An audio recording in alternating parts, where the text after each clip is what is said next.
Hello everyone, আমি doctor Roni, consultant astrologer. Present planetary position wise October মাসে যে যে দিনগুলো সাবধানে থাকা উচিত আমি ডেটগুলো বলে দিচ্ছি।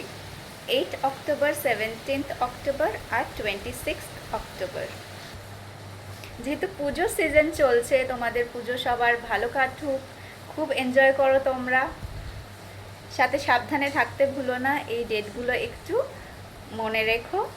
সেই ওয়াইজ নিজেদের ডিলিংস, কাজকর্ম, ট্রাভেলিংগুলো একটু সাবধানে করো, সতর্ক থাকতে বলবো।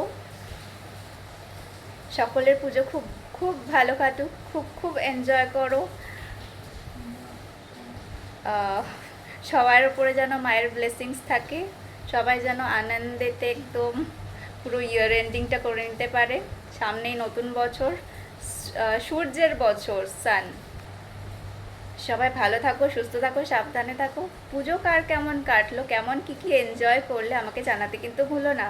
Thank you for watching.